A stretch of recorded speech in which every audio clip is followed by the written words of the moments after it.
Hello everyone and welcome back to the Unathletic. My name is Akshat. I'm joined by my friend Amar, and today we're going to be talking about the Cricket World Cup. Yes, the group stages are over. We're on to the next group stage, the Super 4, and we're really excited. Super 8.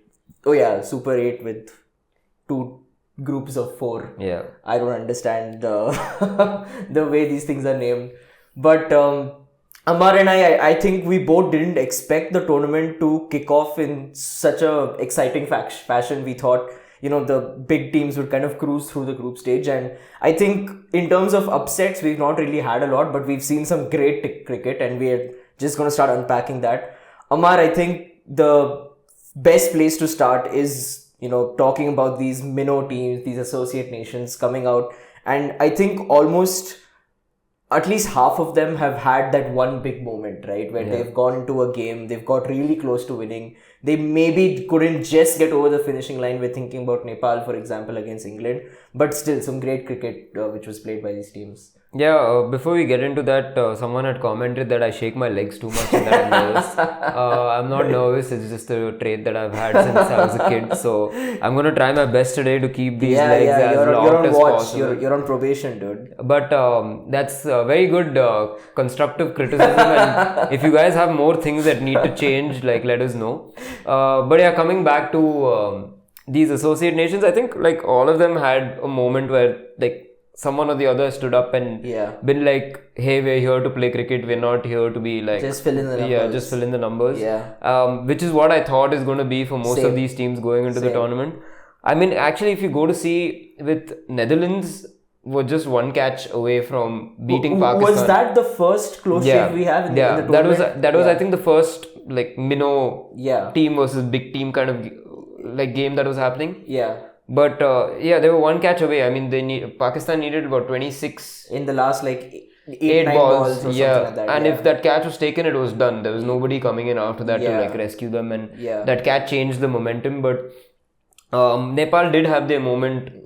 They came close against England. Even closer, They came close against England, but they did beat Scotland at the end of the day, registering their first win of the tournament. And you could see how much it meant to these Nepalese fans, because Wankhede at that time was at around 80-85% capacity full, and it was filled with the Nepalis, and they love their cricket. All the Nepalis that I know leave everything that they do and watch. When Nepal is playing, they leave everything and they watch. They have that guy, I forgot his name, his first name, Airy. Airy. Dipendra, Dipendra Airy, and he's a superstar, man, for that country. He does everything for them. Yeah, he's exciting to watch, dude. He's got good stroke play, but... they call him the Tiger because he does, he bats, he bowls, and he fields, and he's hit the fastest 50 in this format in 9 balls. That was against Mongolia, I think. And just pull out the scorecard if you can for that game. I want you to see that scorecard, okay? Which one? The Nepal versus England Nepal versus Mongolia. Was Mongolia? Okay. So I think Nepal hit 300 and something, 313 in 20 overs. Mongolia playing in 30s or something. Mongolia scored, I think, 30 something odd. And there were 23 extras. Okay, Mongolia still has some work to do before we see them in the World Cup. But I think one thing which is clear is that all of these countries have a lot of potential. What they're lacking is execution in the crucial moments where the big teams are able to take those big catches. They're able to chase 6 runs in the final over, for example. They're able to, make those moments count, whereas I think these teams are not able to do that. And secondly, of course, is consistency. We see them come close in some games, but in other games, they're completely, blown away as well.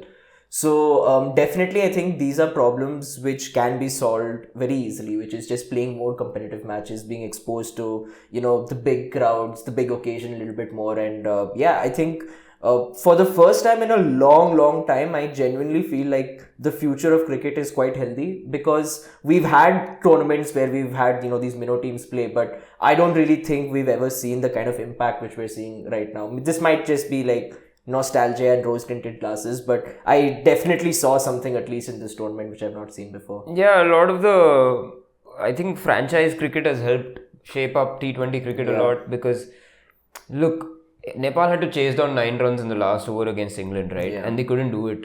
And that was maybe common 5 years ago, 7 years ago. If you'd seen the IPL, chasing down 9 runs or 11 runs an over might have seemed difficult. Yeah, but in today's day and age, it's just you can't defend 9 runs in the last over. Yeah. Because the level of cricket has gone up so much that the batsman is going to find a way to hit a 6 in one of those balls, and they back themselves for it. Yeah.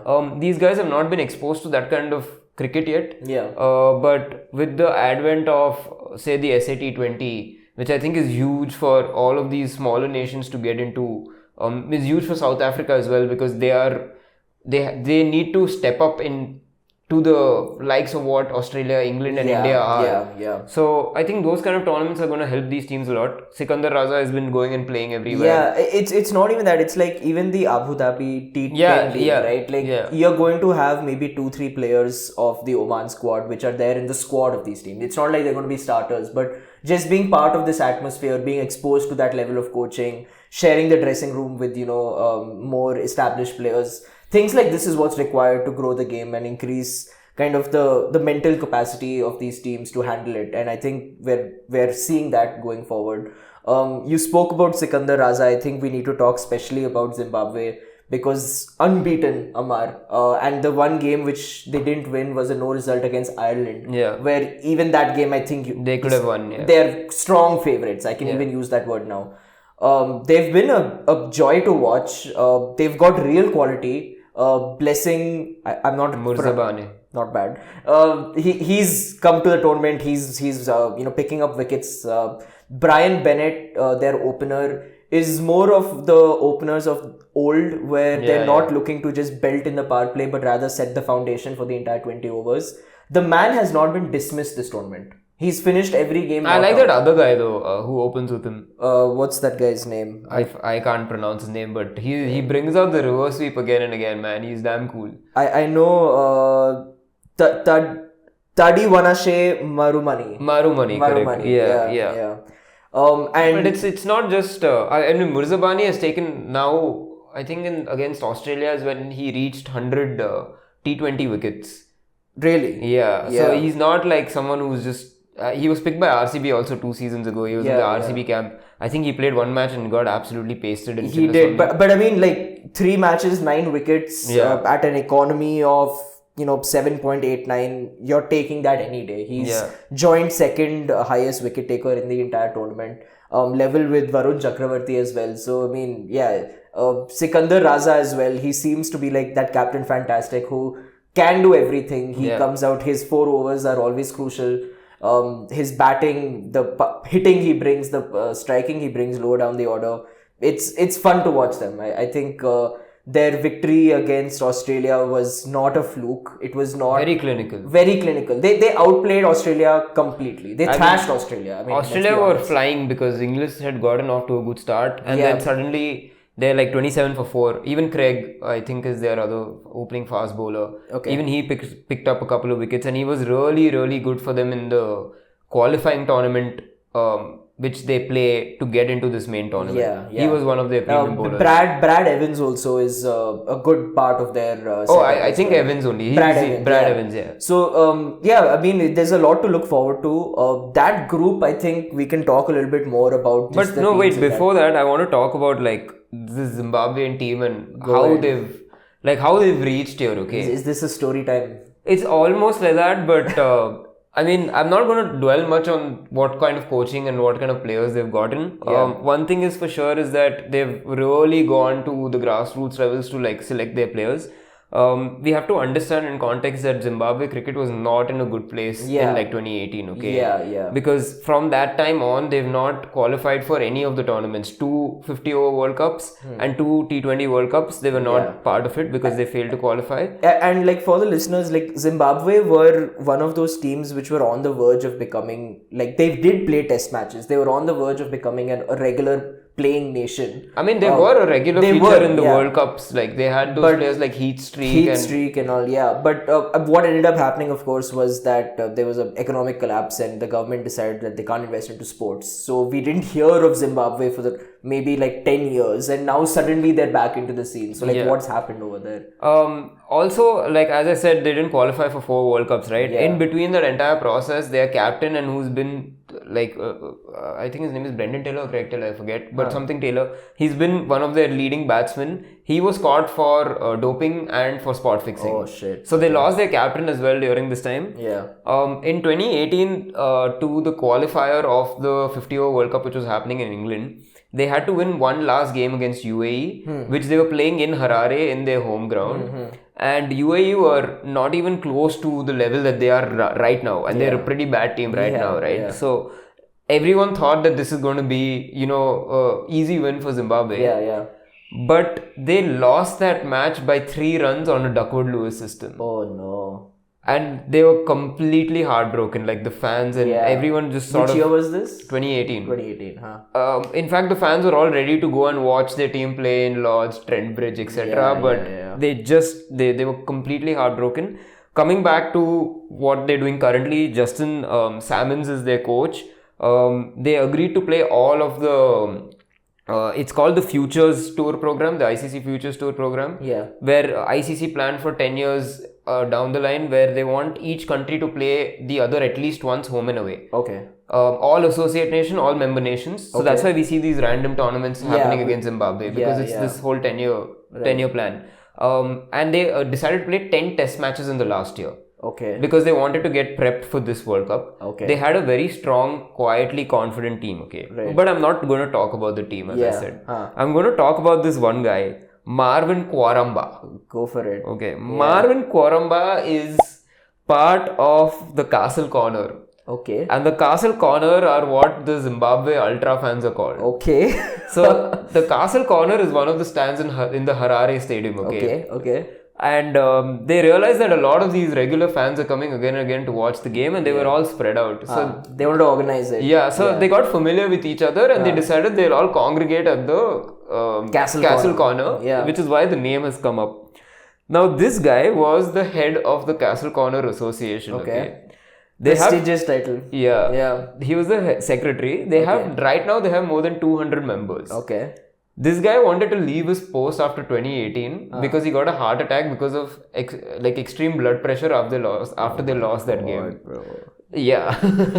This is what happens, dude. This is what it takes out of us.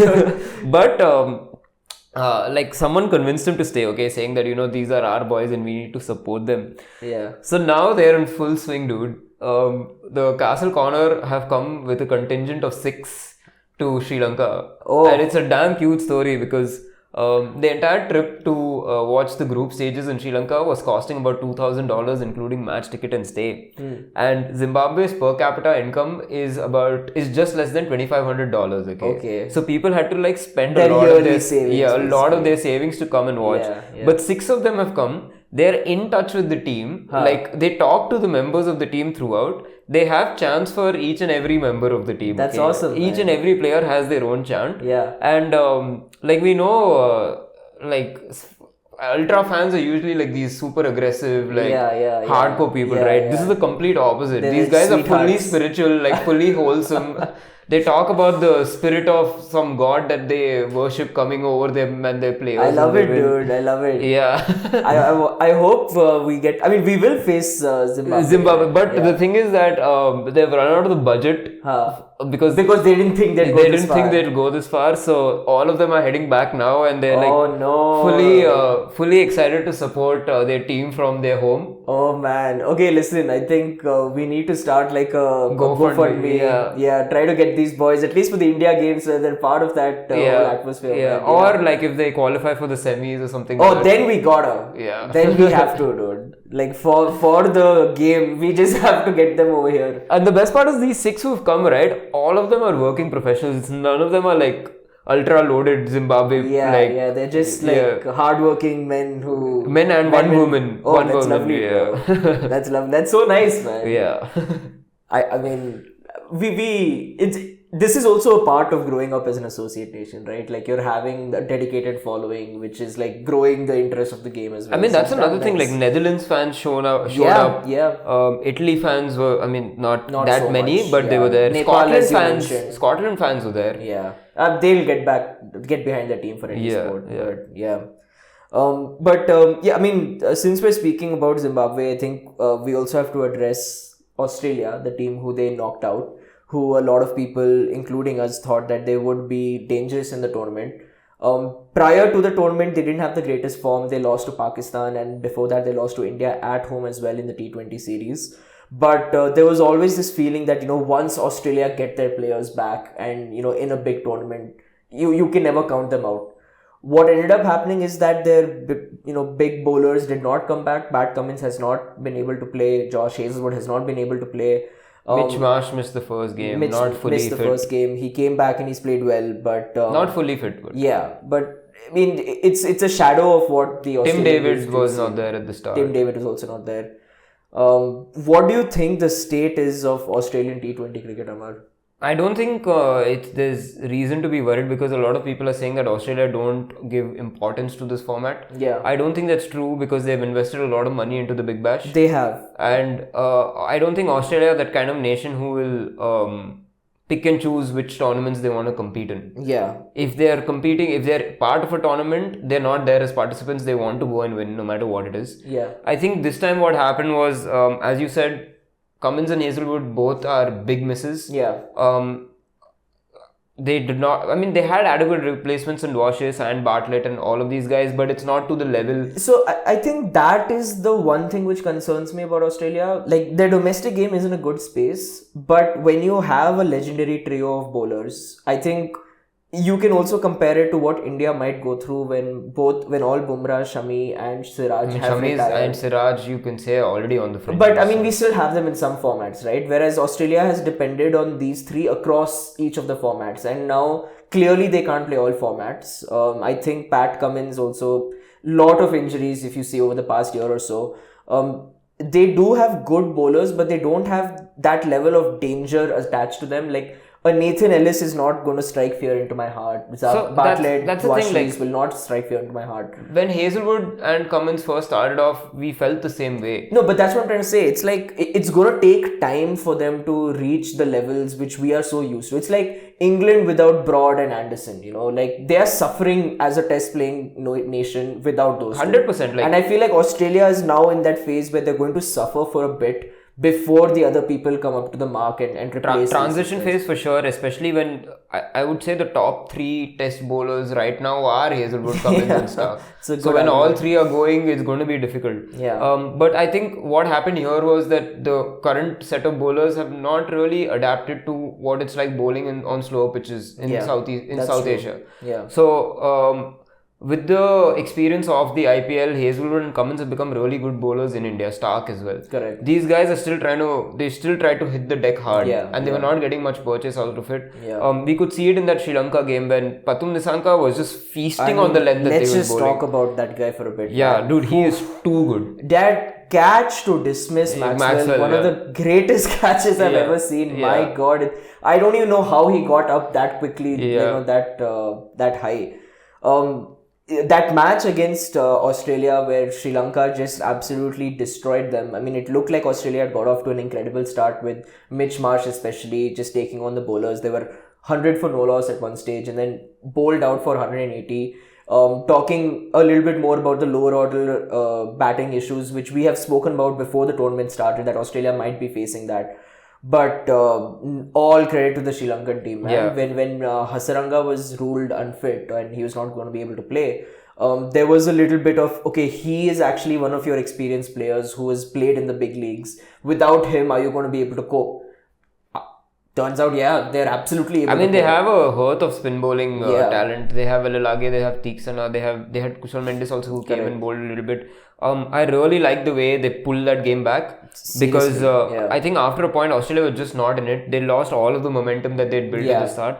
And more than the bowling, I want to say that Australia's batting hasn't fired this tournament at all. Yeah. Cameron Green at number 3 didn't work. Tim David at number 4 didn't work. Yeah. Maxwell at number 5 didn't work. Stoinis at number 6 didn't work. Yeah. Matt Renshaw played a good innings against Zimbabwe. He was the one I would say is this thing. Yeah. Cooper Connolly, Matt Renshaw. But even Matt Renshaw didn't get selected for the last game. Yeah, so exactly. It just shows like Australia didn't really know the best 11 because people were always coming in and out of the team. Right? I don't know what they tried to do with Tim David because number 4 doesn't seem like his batting position. Yeah, number 5 or 6 is like later down the order as much as possible because he was struggling against the new ball. Especially when you're losing early wickets. Right? I'm not saying that Australia were always like losing their openers very quickly because Mitch Marsh has had a good tournament, but Tim David would be coming out, especially because Cameron Green's not had a good tournament. He'd be coming out a lot earlier because Tim David, at least I look at him as a batsman who you want to come in at the 14th, 15th over and not before that. Yeah.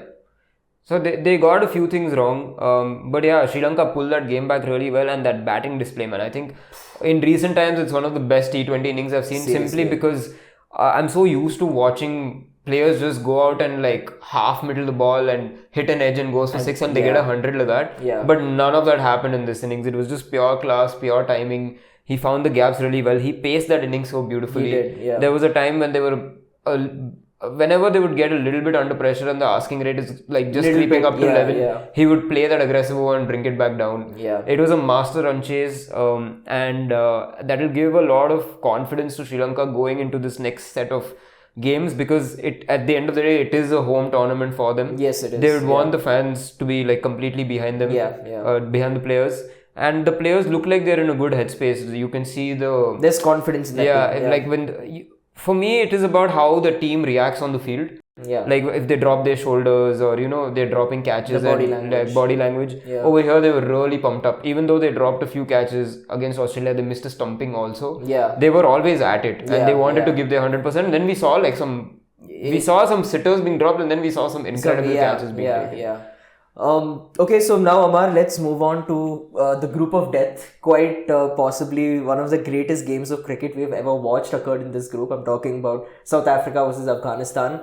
Afghanistan, I think they'll go back from this tournament quite disappointed with their display. But at the end of the day, I mean, as fans, we can't complain because that one game probably had it all. Yeah. Double super over in a crunch, qualification scenario at a World Cup. You couldn't ask for better stakes than that. And man, first of all, how did Afghanistan come into that game? Then how did Afghanistan lose that game? Then how did they even get it to this next super over? Yeah. Then in the final super over, how do they even make it a contest? You know, like there were just so many twists and turns happening in the span of 2 to 3 balls in that game. Can you take us through, Amar, what you saw? So, you know how we said that the smaller teams didn't know how to react to the pressure situations? I was very surprised that Afghanistan were one of those teams. That's true. Simply because of the amount of cricket that they've played. Their star players are playing in big IPL teams now. They should be used to this kind of pressure, but they crumbled. But you have to also give South Africa a lot of credit as well. No, right? Not really. I'll get to why I'm saying this. Okay, so South Africa obviously with Quinton de Kock and Rinkleton got off to a great start. Rinkleton's having a really good tournament. Yeah. They managed to get to 187, 188 odd. Afghanistan pulled it back with 2 wickets from Rashid. Afghanistan now got off to a really good start with Gurbaz. Okay, he played a fantastic innings. He was great. 43 of some 17, 18, and then the innings. Are you surprised he didn't come out first? Very. So that's what I'm talking about. Like why they made some strange decisions all through the game. Okay, which I didn't understand at all. Yeah. It was actually Afghanistan's game to lose because South Africa pulled it back from like inches all the time, and Afghanistan have continuously made the wrong decision. Yeah. Now in the middle overs, I think Azmatullah played a good knock. Rashid was there. Yeah, but it looked like the run rate was getting a bit too much. But again, they were able to kind of like sort it out. They needed like 24 of 12 balls or something, and then both Rashid and Azmatullah got out, and then they were 8 wickets down. I'm like, okay, this game is done. Okay. Yeah. And then I see randomly this guy hit off 2 sixes from nowhere. Noor Ahmed. Yeah. Noor Ahmed or Mujib? Let me check. Yeah, but I think it was Mujib. But let me just check. But like randomly they came back into the game also. Yeah. And I have to talk about Rabada over there because that was a shocking. Yeah, he's just not hitting anywhere the right lengths at all. No, he's not hitting anywhere close to the form that we know him for T20 cricket. Even the IPL that happened last year for Gujarat, he was not good at all, man. And South Africa really need to consider like how they want to. No, actually it was Azmatullah only who hit those sixes, bro. He was still there. No, Azmatullah got out, caught it long on. Did he? Yeah. You see the guy who's like I think it was one of the spinners, either Noor Ahmed or Mujib. Who came on, no? Who came at the end and like... Oh, it was Noor Ahmed. Noor Ahmed, yeah. 2 sixes here. 2 sixes, yeah. 15 from 9. Yeah. Okay, now coming to where Afghanistan have really lost the plot, okay. This is where I'm not okay with this situation. Look, there was a no ball being bowled, all of that nonsense drama has happened. There's 6 that is hit. Yeah. Finally, it has come down to 2 runs of 3 balls. You're 9 wickets down. Yeah. Okay, Rabada is bowling. Yeah. This guy squeezed it to extra cover. Yeah. They've taken 1 run. Yeah. They've tried to finish the game off by taking 2. Yeah.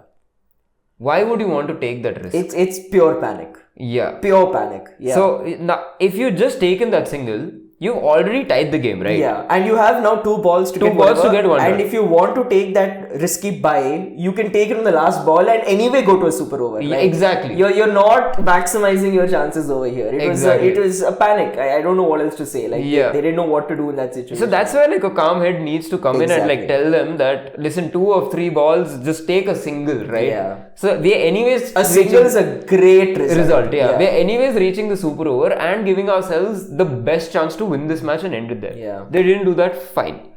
Now come to the next super over. They scored a good amount of runs that could have easily been defended. Yeah. Okay. Yeah. They got a wicket off the 3rd ball. Yeah. The last ball, he needed 7 runs to defend. Yeah. He just didn't have to give a 6. Okay. And look, I've played a fair share of cricket, okay? Okay. And I know, because I was in the same situation, and I know the worst thing a captain could possibly tell me at that time. What is that? That is, don't give a full toss. So, you want to do positive reinforcement, okay? Because if you say the word full toss, or if you say the word wide, or if you say the word no ball, that's all that's running in your head. You want therapy speak. You're like I'm here for you. No. No, either don't tell the bowler. I believe in you. Either don't tell the bowler Pitch anything. the fucking ball, please. Don't tell the bowler anything, or just say like wide outside awesome. Yeah. Like so that's where your mind is, right? As a fast bowler. Yeah. I think that what must have happened is in panic again, someone has gone and told him, "Bas no ball, mat dalna." Yeah, you know that sort of a thing. But also, I mean, or it was just in his head that don't bowl a full toss, don't bowl a full toss, don't bowl a full toss. But even like okay, it's a full toss. But to be fair, it was a low full toss. I still think that was a great hit by Stubbs. I mean, it was, but dude, why do you want to take that risk? Yeah. I mean, why do you want to take the risk of bowling a Yorker and having the chance of conceding a full toss? It's pressure, Amar. Like exactly. At that point of time, it's just that's pure number pressure. 2, right? That's number 2. The second bad decision. Yeah. Like any experienced fast bowler at that situation would go for a wide Yorker. Yeah. If you miss it and it goes for a wide, you get one more chance. Yeah. Right? But wide Yorker is your best bet because it's very difficult to get under. Yeah. He was trying for a Yorker. Especially when you're defending 6. Yeah. That is what you're going for. You get hit for a 4. You can get an edge 4, it's fine. But if you're playing with 6 runs, then you definitely A Yorker is very high risk, very high reward, right? Like it's fine margins. You can miss out very easily and then it's a full toss. Yeah. And you're then giving the batsman the best chance to get those runs. Yeah. You want to try and make it as hard as possible for you want to bowl it away from the arc basically. And this one was very much in the hitting arc of Tristan Stubbs. Yeah. And the third one was not sending Gurbaz. That shocked me. I don't know what they were doing. Absolutely shocked me. Yeah. I really don't understand what they were doing. Even with the bowling change, like why give it to Azmatullah to bowl that over? But why didn't Rashid Khan bowl an over? Why didn't Rashid? But Amar, you have to say, if they pulled that off, they were so damn close. And I still think that final ball of that super over, after he's already had 3 sixes at that point, he just needs 4. That ball was there to carve over the point. You know what? It was, I feel like if he had anticipated that ball, he could have easily opened that face of the bat a little bit more and carved it over that fielder. Once it beats the infield, it's 4. You know that. So, I don't know if a lot of people caught on to this. Yeah. But in the first innings of the match, like before the super overs, like the normal game. Yeah. Keshav Maharaj was bowling to Gurbaz. Same ball, he tried the same shot, got out at the same place. Oh, he has? With the same shot. Oh, okay. Come back to the last ball, Keshav Maharaj is bowling to Gurbaz. Yeah. He's tried that again and he's got on again to the same fielder. Yeah.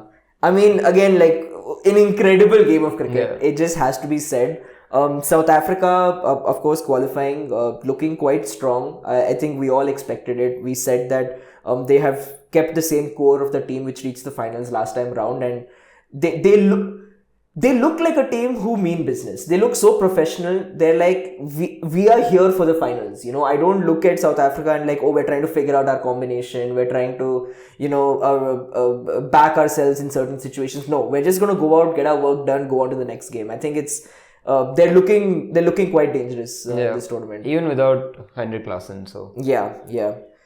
Okay, we should also just maybe touch on New Zealand. Amar, how have you think they've looked? They've also qualified from this group. I mean, it was pretty straightforward for them. I think the real test starts now for a lot of these teams. Seifert has been really explosive up top. Seifert and Finn Allen look like a dangerous combination for sure. Yeah. Both ex-RCB players, I think. You and your RCB. Bro, this is World Cup. Lock in, Amar. We'll talk about RCB later. Like both are playing for KKR now, actually. They bought both of them. So they're looking good. I think when they come back to what they've done well is they've gotten a good spin contingent coming into this tournament who are suited for these kind of conditions. Mitchell Santner is a great bowler in India. I think you can't really say much because against Afghanistan they were not that good. Against South Africa they got blown away. Afghanistan were not that good. They destroyed Afghanistan, but against South Africa they didn't really look like the only real test that they had was South Africa, and it was just not even a contest. So, Okay, I think it's time we discuss the elephant in the room, which is 3 duckouts in a row from our main man Abhishek Sharma. Now, before we get into him specifically, I think it's safe to say that India have very comfortably qualified from the group, but we have not seen anywhere close to the best cricket which we can play. That gives me comfort. That shows me that even when we're not playing well, we do have personalities who are going to be able to come and win the game for you and play. Yeah, but we've played USA, Pakistan and Netherlands. I agree, but there were situations against USA, situations even against Netherlands where we looked like, okay, if we lose 1 or 2 more wickets over here, this could be So that's dicey. The thing, right? A top team will not give you that inch. Yeah. If you get into that position against a top team, it's very difficult to come out of it. But I know even Dinesh Karthik said that, I'm so happy, like we've comfortably qualified, but I'm like, you didn't have to get into those situations in the first place. No, but I think it's better to have this where a team is definitely going to respond when they're put under pressure, because let's face it, we are under enormous pressure because everyone thinks we're winning the tournament. It's going to be a disgrace if we don't win the tournament. I'll go as far as to say that, seeing the strength which we have in our team. But what I'm liking is that there are contributions from everyone. Surya Kumar is playing well. Shivam Dube played well. Hardik Pandya played well in a match. Ishan Kishan has been our shining performer. You look at the bowling side of things. Varun Chakravarti has been consistent. Bumrah has been consistent. Siraj, I love the fact that he's playing this tournament and I love the fact that he's playing well as well. He played 1 match. He played the first opening match. So I'm looking at it and I'm seeing an India team which there's not a day where all 11 players have been spectacular, but despite that, we have looked pretty invincible so far, and 100% we've not played the strongest teams we are yet to play in this tournament. But I think overall I'm happy with the way we've performed, apart from one key player who has unfortunately been duck out 3 times in a row now. Amar, I remember this very distinctly. Last year when we were talking about the IPL, I kind of spoke about what is Abhishek Sharma? What we were promised about Abhishek Sharma is that this is going to be the next, huge Indian batsman. But what are we going to get out of him is this just going to be a guy who can just hit the ball in the power play? Is he going to be a brute, strength player and an impact player in the power play? It turns out that it's the latter, but the potential is so huge that he can become the best in the world at that. But with that also comes the fact that you're going to have a batsman who gives opportunities to get out every single time he plays. And I think it's like a probabilistic kind of a game where when it works, he's going to get you a match-winning knock. But when it doesn't work, you're going to see ugly dismissals and him getting out for less runs quite often. I don't think anyone needs to worry about Abhishek Sharma. Yeah. Simply because there was a 2-year run-up to this tournament where they've tried and tested him out. And in the last year he's averaged more than 40 Yeah. in this format. Yeah. So based on those performances, I don't think you can start thinking, oh, he's not played the last 3 matches You can't put it against him because what has worked for him is playing this way. So when you're seeing it not work, you can't ask him to change. And also, I feel like he's the kind of player who will step up on the big stage against the big teams. Let's hope so, yeah. Because maybe he just took this, like, no disrespect to the other teams, but he just took this too lightly or too casually. And, I mean, to be fair, he's also come back from illness to play these games. I mean, I'm not trying to make excuses for him, but that's definitely a factor. We saw this in the 2023 World Cup as well. Shubman Gill was in the best form a cricketer has ever been in like 10 months prior to that tournament. He had dengue, he came back, and that World Cup he couldn't impact it to the level he wanted to. So it does affect a player, right? Yeah. Like, you have to give him that level of... I don't think like there's an issue. He will be fine. Our other opener is doing great. So there's always cover. I mean, the way Ishan Kishan is playing right now. So can you just imagine, like, if both of them fire at the same time? If both fire at the same then the game is done in the power play. It's done. Like, your bowling performance is almost irrelevant. And we have a great fucking bowling lineup as well. So, and after that, you have players like Surya Kumar. Tilak is just finding form. I just Shivam Dubey is using his feet, dude. Yeah, dude. Shivam Dubey... I have to give this guy credit, man. Yeah. He looks like he belongs to this team. He genuinely looks. He looks like he's a player who can take responsibility now. I like that. I really like that about him. I still think if we lose, let's say 2-3 wickets, I don't want him to be the one who comes in. I still want him to come a little bit, later into the innings. But yeah, he's playing really, really well. Ishan Kishan, great start to the tournament. But for me, Tilak Verma is playing that role which we so badly need, because the way our openers go about it, one of them is getting out early most of the time. So you need someone who's going to be a bit more sensible, a bit more practical, pragmatic about the way he builds his innings. First 3 matches, he got 25 runs. Exactly what we need from him. Stabilize the innings, you have other people coming in. The matches where he's not performing and India's under a little bit more pressure, Surya Kumar is coming in and performing. And then, at the back end, you just have people who can destroy an opposition lineup. So... yeah, I don't know, man. I'm fanboying a little bit over here. I mean, with Zimbabwe, like, however well Zimbabwe played this tournament, I don't think they're going to be a match for a team like India, a team like South Africa. So I think that's one spot that's already sort of taken away. Yeah, and I think, like, one more thing you have to understand is that Zimbabwe have been very hard done by, because even though they finished top of their group, they are playing in a Super 8 group with other group toppers because of this pre-seeding. And I think this is absolute nonsense. Like, it makes no sense whatsoever. Like, logistically, I get it why you want this to happen. India, Pakistan not in the same Super 8 team, fine, whatever. But that can't impact the quality of the tournament and the sporting merit, which is that if you finish top of the table, you should have some benefit of that. And Zimbabwe are not getting it. So I just want to bring that one point up. The other team which is qualified from India's group is, of course, Pakistan.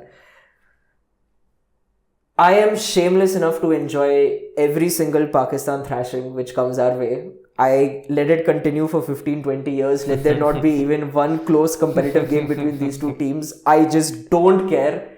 I mean, in the 90s, you would never even imagine such a situation where, India would be so thrashing one-sided. Pakistan. Like, it's so one-sided. We don't know what it's going to be like in 2050. So, while, what are those... Make hay while the sun shines. I'm not a farmer, dude. Is sun required for hay? Like, I don't get it. I don't know, bro. Like, I don't know. Make dosas while the pan is hot. I'll speak to things which are relatable for me. I mean, I don't have much to say about this team. They look like a shell of themselves. But one thing about Pakistan is that they randomly show up at the most random times. Yeah, like we spoke about this just before the pod. I don't think Pakistan are as bad a team as we see them in India-Pakistan games, because the team we see in India-Pakistan games are like an associate nation. But when I see Pakistan play other teams, I'm like, okay, they're competent. They're not. We went for one Pakistan-New Zealand game in the stadium, which was a great match. That was a good match. Yeah, they played really well in that. So I think this whole pressure that is put on these Pakistani players, I don't think they're able to take it, man. No. Like, by the board, by their fans. I think they just want to go out and enjoy their cricket. They look like a very innocent bunch, They don't look like assholes. Yeah, they don't look like people who can handle the pressure of the elite competitive. You know, like how Virat Kohli has that fuck you mentality. You come at me, I'm going to come harder at you. There's none of that. So if you just let them chill, like let them enjoy their cricket, let them have a good time, I think they might just let spring them, up let them do their own surprises. shit and then we'll do our own thing. Yeah. Also, I've read the stat, Amar, that out of every batsman in T20 World Cup history who have faced 200 balls in the power play, There's some Babar Azam stat coming Babar up. Azam has the worst strike rate. Below 100, by the way. It's in I the don't 90s. know what they're doing with him. Like, how is he part? Like, the only reason Babar Azam is anywhere near this T20 squad is because he has been compared to Virat Kohli, Kane Williamson, the Fab Four, right? He was compared to these players. he was part of the Fab Four? No, he was not. Okay. But he was Thank compared God. to the Fab Four.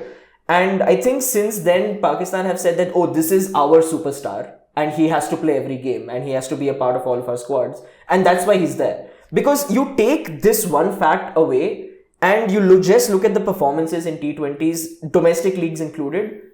Man, what is this guy doing? Like, he's not a T20 player at all, dude. I'm pretty sure like Sydney Sixers also got him in the Big Bash because they said that one team needs to have this for Pakistani viewership. That's all it could be. Because I don't see how he goes to Australia to open an innings for them in the Big Bash also. And in a disastrous Big Bash as well. There's nothing to merit his place in any of these squads in T20. He's not had a good tournament, I don't know since when. Like, I would still say Mohammad Rizwan is a better T20 player than he genuinely is. Bro, and in the India-Pakistan match, right? Like, Pakistan are not chasing a very high run rate. The one match where it actually suits this guy's play style, where he can score at 110 strike rate, 120 strike rate, he chooses to heave an ugly ball trying to hit a six and gets bowled, bro. Like, I don't know, like, he's just not a dependable star. It was just brain dead batting from Pakistan throughout that game. I mean, they just chose the wrong options. They decided they want to hit Bumrah for sixes. And they lost 2 wickets in that over. You've got 13 runs off a Bumrah over. And that last ball of the over, you are trying to again take him on. Like, what do you guys think this is? They think they're in a movie. They think that this is that scene where I overcome Bumrah. You know, that guy made a documentary. Yeah, I know. That's okay. So for the fans who don't know, it was this guy Sahib Zada. Sahib Zada hit Bumrah for a few sixes in some Asia Cup that nobody cares about. The second out of the 3 games, which by the way they lost. I mean, of course. So he comes back and makes this documentary saying that he's never been hit for a 6. I need to change that, and it's like this full Dhurandhar action movie sequence where he's like showing the highlights of him hitting 6s against Bumrah, and then embarrassing, man. I don't know what they're doing. It's just totally embarrassing. Yeah, let's move on from this team. Yeah, let's move on. There's one group now. This is the group where England and West Indies have qualified. Both teams looking strong. I think we both predicted that these two teams will qualify. There's not much of a challenge in the group stage. West Indies, perhaps, Amar, are looking better than what we anticipated. Yeah, playing Hetmyer at number 3 is a refreshing change. Yeah. He was always just tagged as this finisher when I don't think he wanted to be. I think he always wanted to play up the order in whatever he seems like the guy who wants to be in the middle as long as possible. If he gets going, he's quite difficult to stop. Romaro, Shepherd, Sherfin, Rutherford, Jason Holder, like a good strong core of these 3-4 lower middle order batsmen. Ross and Chase as well. Ross and Chase. No, but I'm talking about these guys who are playing lower middle order who can bowl as well. So they have a lot of options. Akil Hussain has been good up top for them. They're looking like a solid side. I just think that now the teams that they're facing, right, it's not going to be like they need to score that 190, 200 runs. And I just don't think that their openers are those kind of players who will go at it from the start. I mean, they managed about 190, 195 against England. That's because Rutherford went nuts. And also England, I think we've also spoken about their bowling not being very strong. So I think the big test now is how is this West Indies batting lineup going to stack up against an elite bowling lineup. I completely agree with you. I think their bowling has looked good, and I feel like they have different tools in their arsenal based on the situation to bring their bowlers in. But it's a question of whether this batting order will... But that lower middle order, any one of those 3-4 players can change the game at any point. Like, they just need 10 balls. Definitely. So, coming to England, I'm very surprised with the way Butler has started this tournament, because he's just not looked like himself at all. Yeah, he looks rusty. I don't know if that's the right word to use, but it's I just, mean, he was playing the SA T20, so it's not like he's not got played much T20 practice. cricket. Yeah. I just think that with the way Salt is going at the other end, Butler almost feels like the need to like match up to that. Yeah. To that kind of aggressive stroke play. Yeah. And it's also a message, I think, from our man Mr. Brendan McCullum saying just go for it up top, which I don't think is Butler's style. Like, he's more of the guy, like, if he plays a long innings, he can single-handedly win you the game. Like, if he's batting there for 15-16 overs, it's done. He's going to get 100 for sure. Yeah. I think he's that type of player, but I think the best example is what we've seen with Gujarat, right? Where their front three, basically, Syed Sudarshan, Shubman Gill and Butler,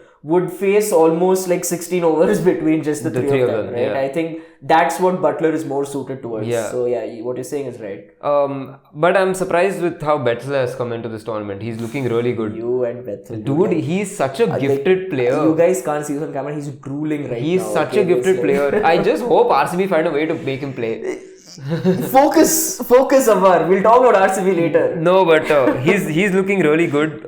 After that is when the concerns start for England, because Tom Banton, Harry Brook, Will Jacks, none of them show Sam Curran, consistency. Jamie Overton. They're playing all these 5 all-rounders, and they are not looking anywhere like what they need to be to compete and go all the way into this tournament. Add to the fact that their fast bowling unit also is looking a little bit suspect. Like, their depth bowling is though looking horrible. I mean, Jofra Archer almost gave it away against Nepal. Yeah, I mean, so you look at England's games, I think their batting lineup, like we said, is looked strong, but they've conceded 180 against Nepal. They've conceded 196 against West Indies. They've conceded 178 against Italy, and Scotland 152. That's fine. I mean, even 152 against Scotland is not a good bowling performance. So we've not even seen one good bowling performance from England. And the reason why I say that Bethel and Brook are very important into this team is because one of those two openers is going to get out quickly, like the same way as it is with India. And it's most likely going to be Salt with the way he plays, and Butler is not in form. They need one of those two to stick and play the long innings. Bethel, I think, has right now around 160 odd runs. He's the 3rd highest run scorer. Brook has not done much in this tournament at all. After that, it just looks like a very disjointed batting unit, you know?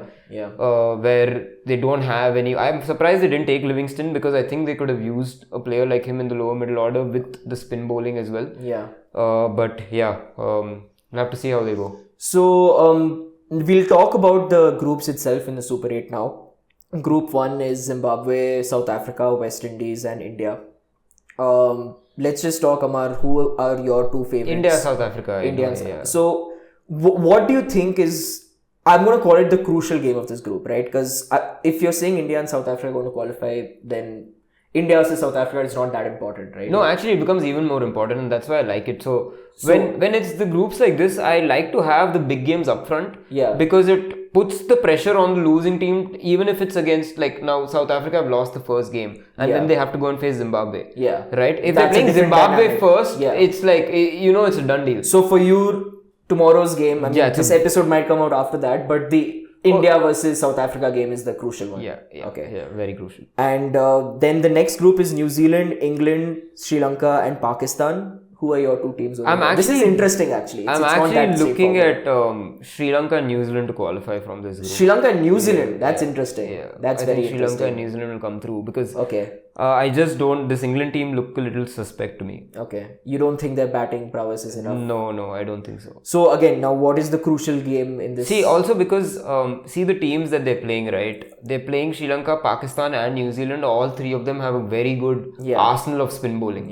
In conditions that favor spin bowling. True. So I think they're going to face a little bit of a challenge here. So then do you think England versus Sri Lanka becomes the crucial game, that if England win that? I don't know when that is. That's tomorrow, right? That's tomorrow, England, you're right. Is tomorrow. Okay, so you're saying the first game of both of these groups is going to be potentially... I don't think so. So I think I'll need to see the game between New Zealand and Pakistan, which is tonight. Okay, you want to see that? Yeah. I actually think Sri Lanka is definitely making it out of this group, and it's going to be between England and New Zealand. And I think it's going to come down to that match. Which match? Between New Zealand and England. Whoever wins that game is going to join Sri Lanka going forward. Nice. And now the two favorites, Amar, for you for winning this tournament.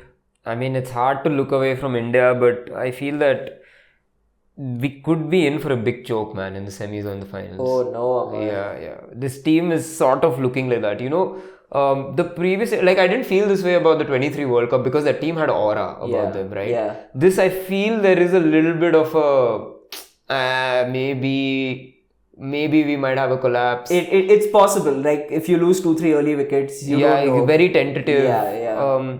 But it's difficult to look away from India. Yeah. Like for me, I agree with you, but the one thing which I feel about this Indian team is that even if we get a par score, I'm confident our bowlers will see us through. If we get an under par score, I still think our bowlers will make a game of it, which is what gives me a little bit of hope that we can. That nervousness is there with me as well with the batting order. But yeah, I think India and South Africa are probably the two stronger teams in this tournament right now from what we've seen.